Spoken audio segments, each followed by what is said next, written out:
कुमार गणित के शिक्षक, मैं अपना YouTube चैनल पर आप लोगों को आज से प्रतियोगिता परीक्षा से संबंधित प्रश्नों को बताएंगे।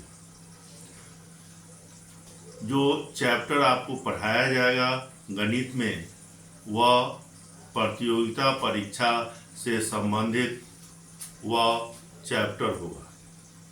मैट्रिक स्तरीय हो प्रतियोगिता परीक्षा, या इंटर स्तरीय हो या ग्रेजुएट स्तरीय हो, लेकिन उसमें गणित विषय है तो उससे संबंधित जो प्रश्न आएंगे वह उस चैप्टर को इसमें शामिल मैं कर रहा हूँ। वह राज्य सरकार का हो या केंद्र सरकार का हो, जैसे एसएससी, बैंक, रेलवे,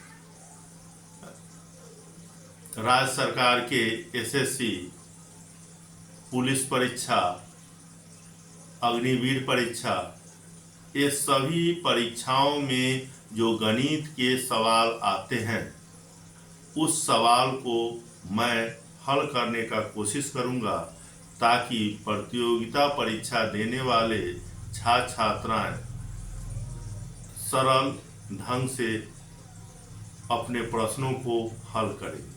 इसी में मैं आज प्रथम पाठ संख्या पद्धति को लेते हैं।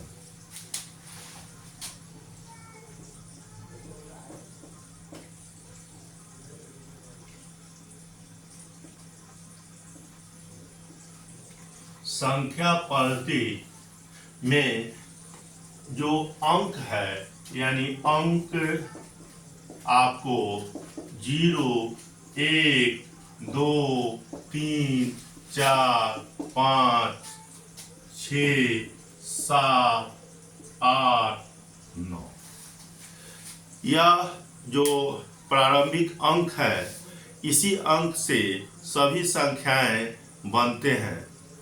तो संख्याएं बनते हैं जिसमें राष्ट्रीय गणना में हम लोग पढ़ते हैं इकाई, दहाई, सैकड़ा, हजार, 10,000, लाख, 10 लाख, करोड़, 10 करोड़, अरब, 10 अरब, खरब, 10 खरब। और अंतर्राष्ट्रीय पद्धति में हम लोग पढ़ते हैं इकाई, दहाई, सैकड़ा, हजार, 10,000, 100,000, million, 10 million, 100 million, billion, 10 billion, 100 billion.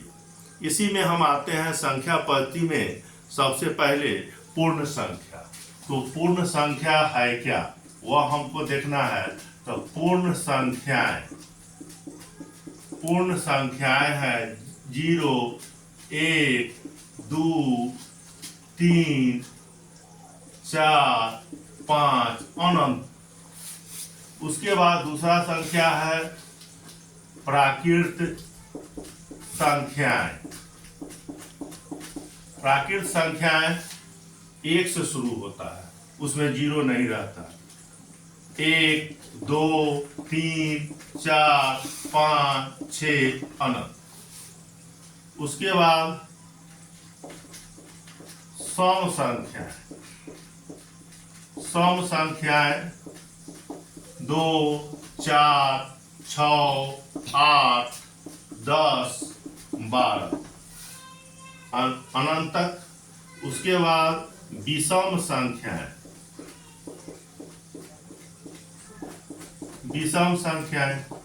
1, 3, 5, 7, 9। उसके बाद अभाज्य संख्याएं में 2, 3, 5, 7, 11। उसके बाद भाज्य संख्याएं में 4, 6, 8, 10, 12, 14 इत्यादि। अब मैं आपको फिर से बताता हूं, गिनती की जो संख्या है 1, 2, 3, 4, 5, 6, 7, 8, 9, 10, आपको गिनती की जो संख्या है 1 2 3 4 5 6 7 8 9 10 या अनंत तक इसको प्राकृत संख्याएं कर। प्राकृत संख्या में अगर जीरो शामिल हो गया, यानी 0 1 2 3 4 5 6 7 8 9 10 अनंत, तो वह पूर्ण संख्या है। अब सम संख्याएं जिसके इकाई के स्थान पर 0 हो, 2 4 6 8 हो, यानी उसके इकाई के स्थान पर, इकाई के स्थान पर 0 2 4 6 8 तो वह सम संख्या होता है। या 2 से उसमें हम भाग देते हैं और वह पूरा पूरा कट जाता है और शेष फल 0 आ जाता है, 0 आ जाता है, तो वह सम संख्या होता है। अब विषम संख्या के इकाई के स्थान पर 1 3 5 7 9 विषम संख्या जो होगा उसके इकाई के स्थान पर 1 3 5 7 9 होगा। एक को छोड़कर अगर उसमें हम 2 से भाग देते हैं तो हमको शेष फल अर्थात शेष 1 आ जाता है। अब हम चर्चा करेंगे अभाज्य संख्या। तो अभाज्य संख्या में 1 से भाग लगेगा और वह संख्या स्वयं से भाग लगेगा, अर्थात 1 से भाग लगेगा और वह संख्या स्वयं से भाग लगेगा। तीसरा कोई अंक से उसमें भाग नहीं लगेगा, इसको अभाज्य संख्या का। जैसे 2 में 1 से भाग लगेगा और 2 से, यानी भाग देंगे तो 1 से भाग देंगे तो शेष फल 0 और 2 से भी भाग देंगे तो शेष फल 0। और इसमें 3 में 1 से भाग लगेगा और 3 से, 5 में 1 से भाग लगेगा और 5 से, 7 में 1 से भाग लगेगा और 7 से, 11 में 1 से भाग लगेगा और 11 से। अब भाज्य संख्या, भाज्य संख्या में 1 से भी भाग लगेगा और उस संख्या स्वयं से भी भाग लगेगा और कम से कम 1/3 अंक से भाग लगेगा, तो वह भाज्य संख्या हो। जैसे यहाँ 4 में 1 से भाग लगेगा और 4 से लगेगा और 2 से लग जाएगा, 2 दूना 4। 6 में 1 से भाग लगेगा, 6 से भाग लगेगा, 2 से भाग लगेगा, 2 तिहाई 6 और 3 से भाग लगेगा, 3 दूना 6। 8 में 1 से भाग लगेगा, 8 से भाग लगेगा और उसमें आपको 2 से भाग लगेगा, 2 चौक 8 और 4 दूना 8। इसमें फिर से मैं बता देता हूं, जो संख्या बनता है वह अंक से। तो अंक इसमें है 0 यानी 0 1 2 3 4 5 6 7 8 9। इसमें पूर्ण संख्याएं कौन है? तो 0 1 2 3 4 5 अनंत।